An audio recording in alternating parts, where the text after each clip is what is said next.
All right, this week's Whiteboard Wednesday is a requested topic on what do I eat around a workout. So I've divided this into a few different categories to make it simpler for folks to digest, pun intended.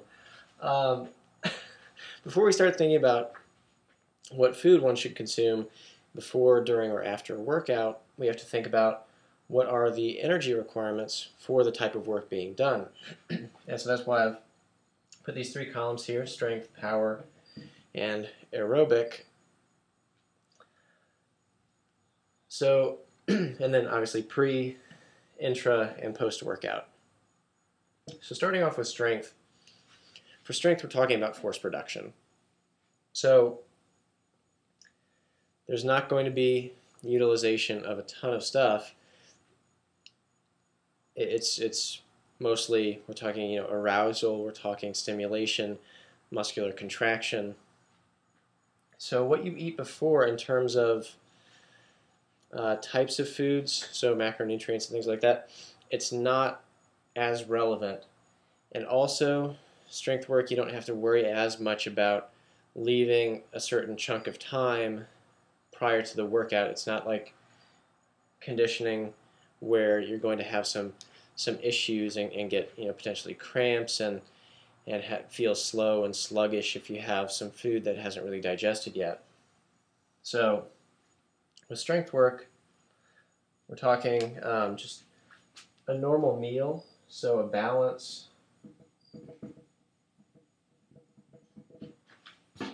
of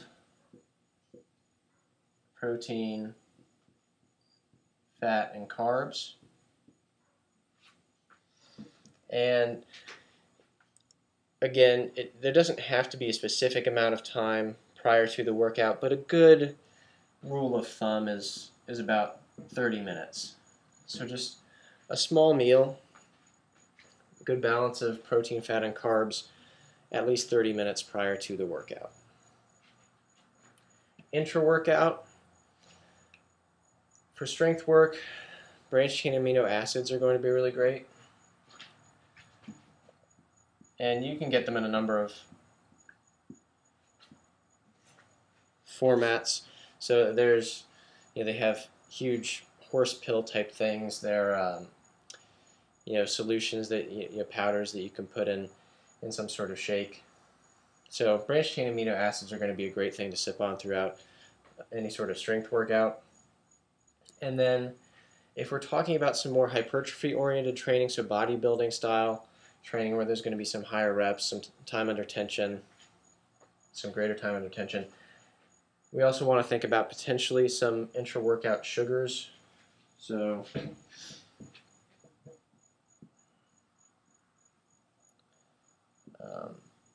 dextrose, and that can be consumed in something as simple as just a normal energy drink like Gatorade.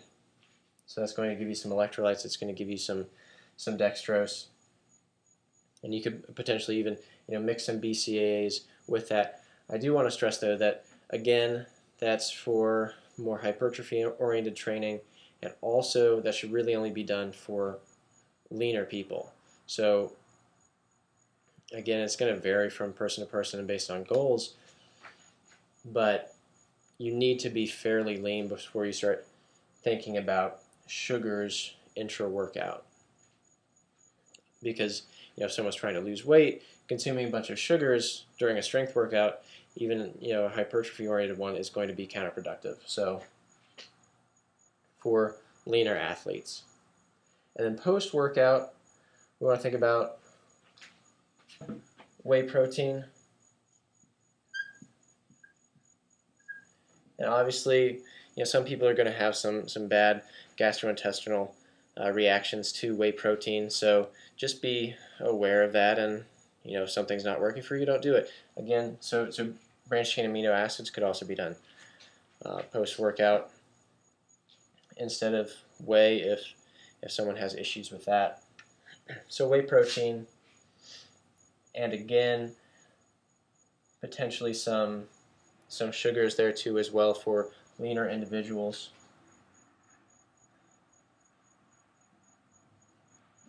And I'm just going to go ahead and I'm going to put an asterisk by both of those things,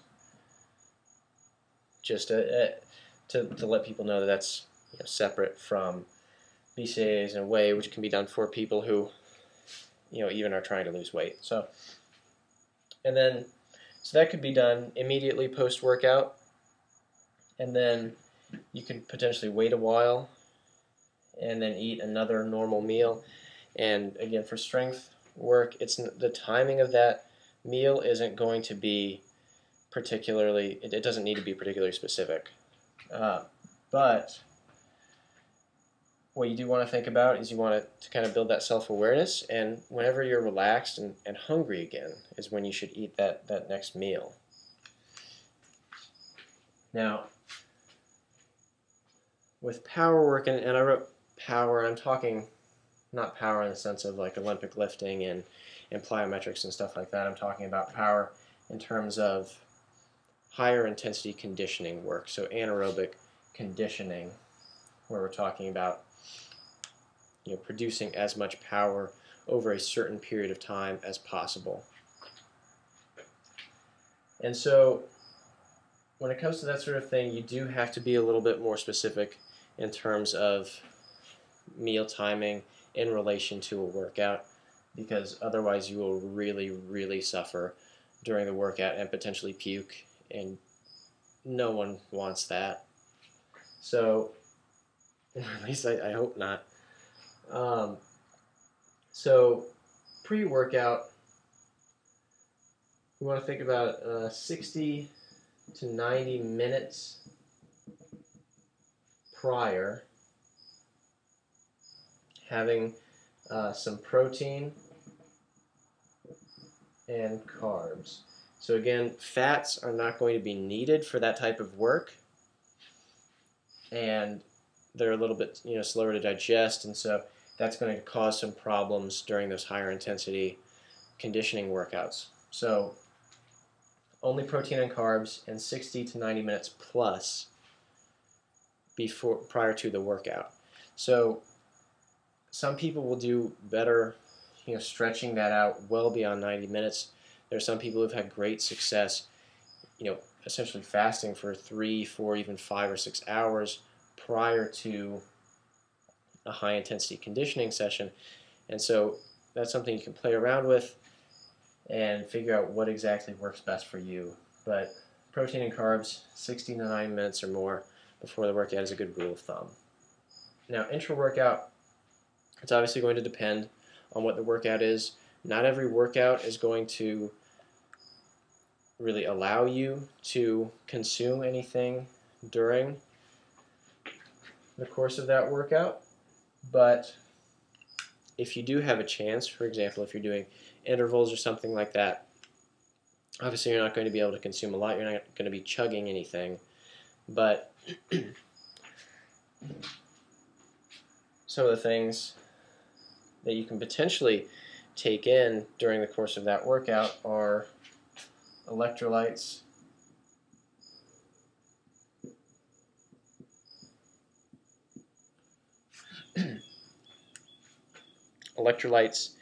and sugars.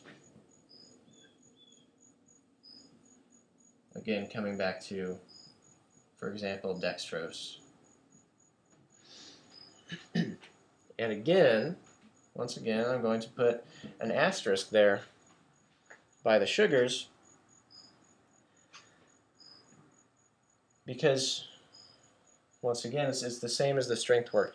If someone is trying to lose weight, they're not going to want to consume a whole lot of sugars, maybe any sugars, during the course of that workout.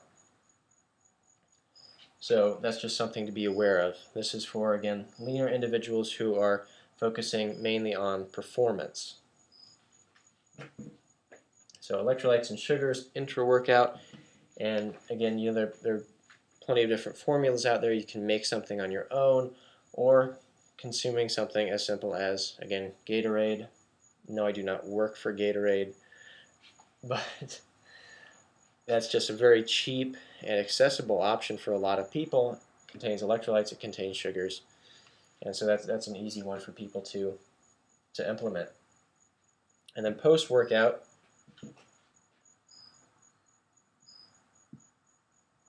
whey protein and more sugars.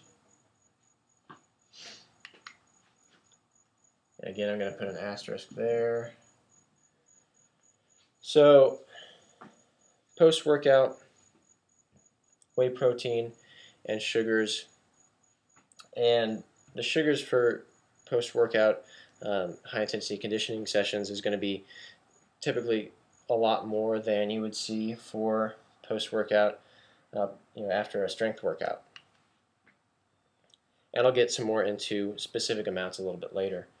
But whey protein and sugars, and again, some more electrolytes can be good as well. For the sugars, again, dextrose is always a good option.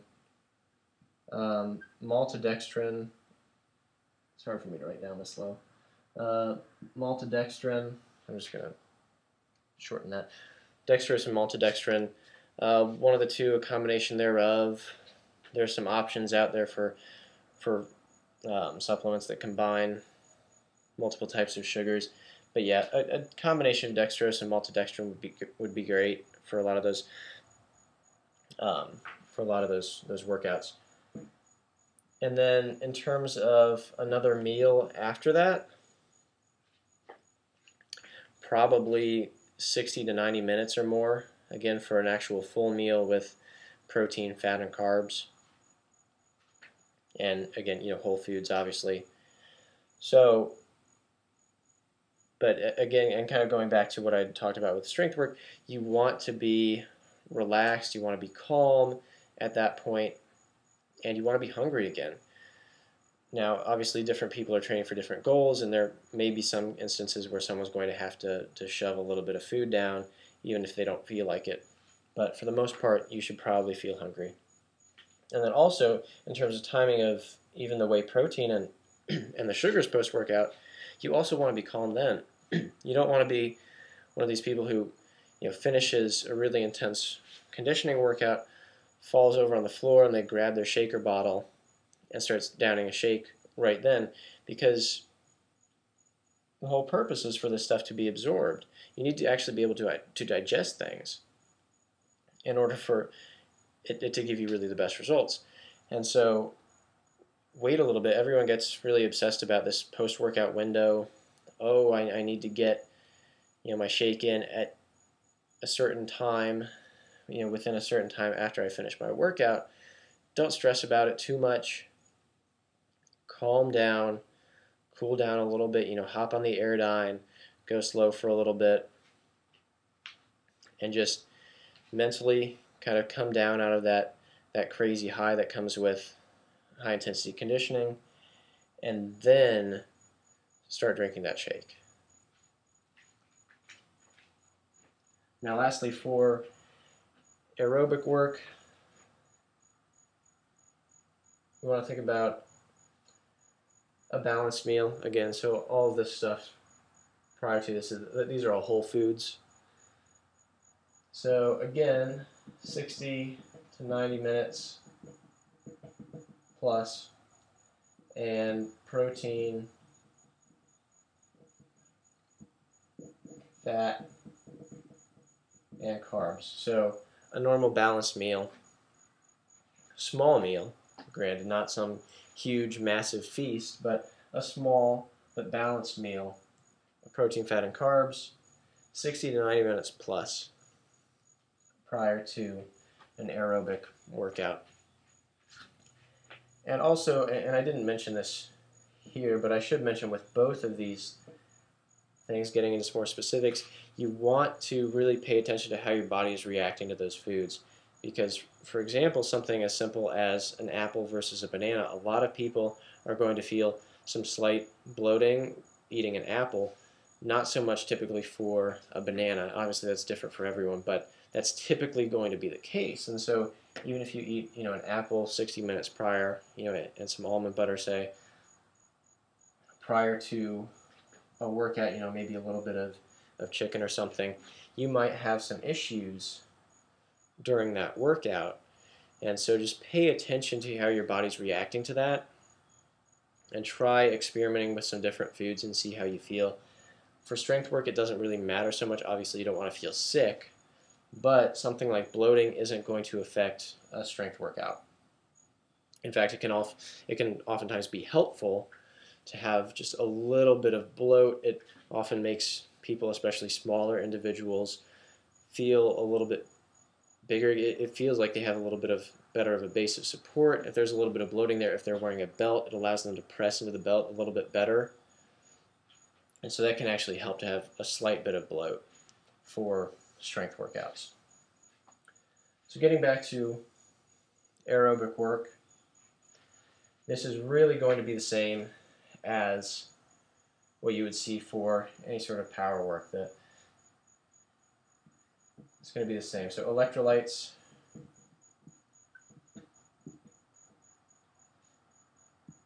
and sugars, and then post-workout, you don't need to worry about whey, or to some extent you should probably have some sugars. It depends, but you obviously don't need to worry about whey. You just need to worry about hydration. Hydration is really primary there. So I'm going to write that down there. Hydration. And so for hydration, you're obviously going to want electrolytes. And also, this is where sugar comes into play. And I did a Facebook post on this, I think maybe a couple of weeks ago at this point. And sugar, dextrose, helps speed up the rehydration process. What it does is it increases absorption of sodium, which in turn increases the speed of the rehydration process. So sugar can help with rehydration. Obviously, for some people, especially if they're trying to lose weight, they don't want to be downing a ton of sugars, especially if we're talking about lower intensity aerobic work. Now, if we're talking about some more intense aerobic work, if we're talking about testing, if we're talking about a competition, you will want some sugars after that, even potentially for some of the people who aren't quite as lean, just so they can really speed up that hydration process, and it's going to help them recover from that. But it's not something that overweight individuals should be doing on a regular basis.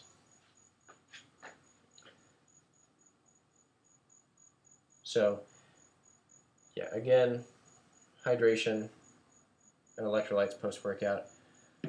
Electrolytes during, and potentially sugars, again, depending on a person's goals.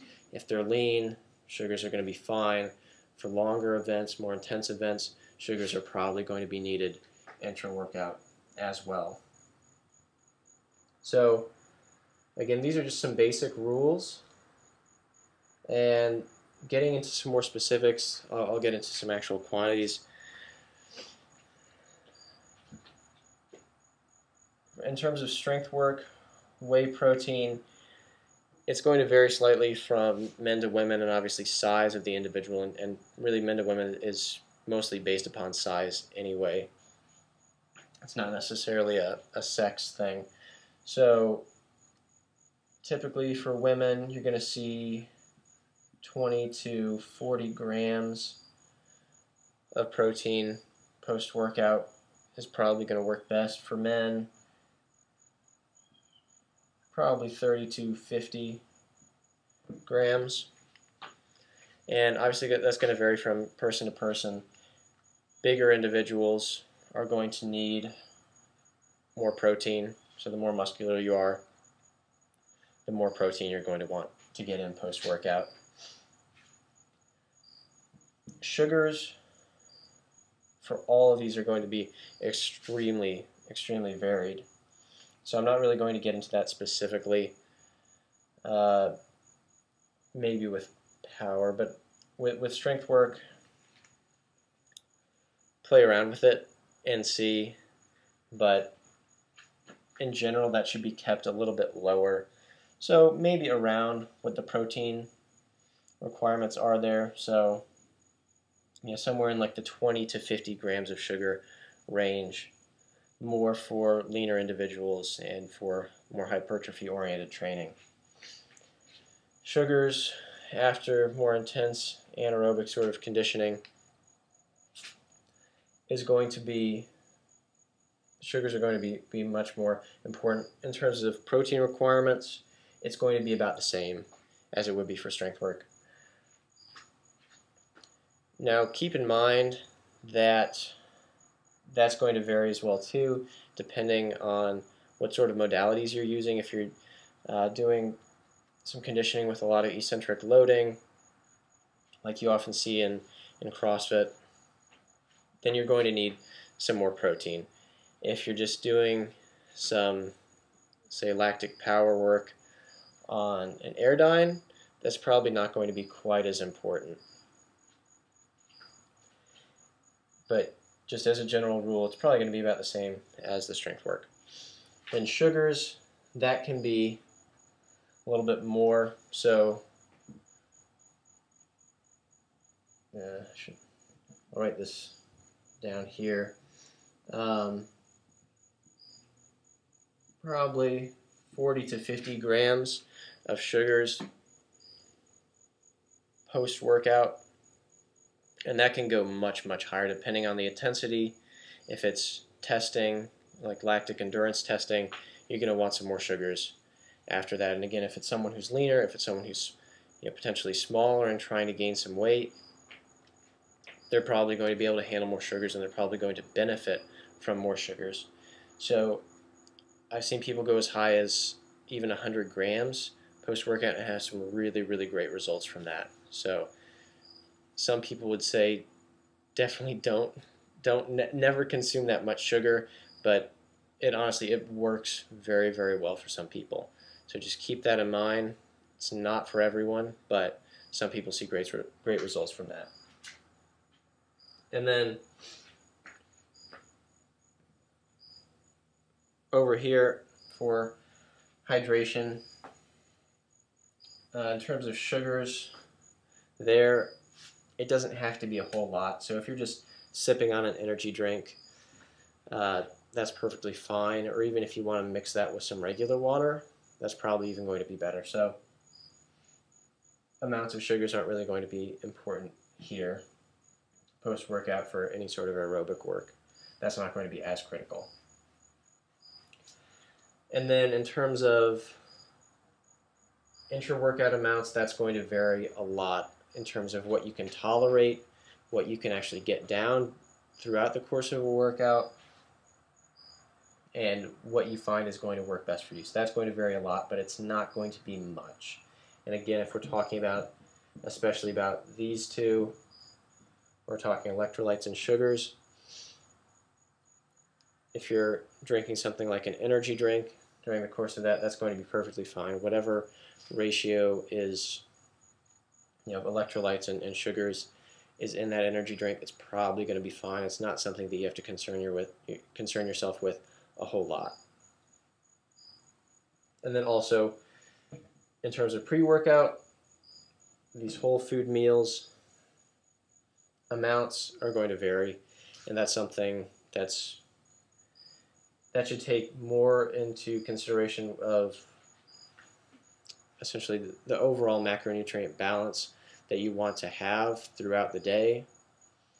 That's really what we want to be considering there, not any particular ratio that's going to help with workouts. That's not really going to affect it.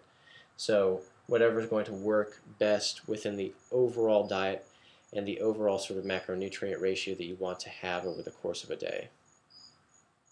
So there we have it. There's just some general guidelines in terms of how to approach peri-workout nutrition, and hopefully that gives you some good ideas. And remember, everyone's different.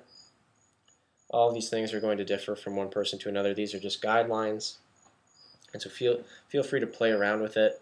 And that's what I do with all of my clients. We experiment and figure out what works best for that individual. So individual is always optimal. So there we have it, some guidelines, and I hope you guys got something from this episode. As always, feel free to comment, send us messages, request other topics. I already have a topic request for next week, and so feel free to send those in. I love answering people's questions and talking about the topics that people want to hear about. So as always, let us know, and we'll see you next week.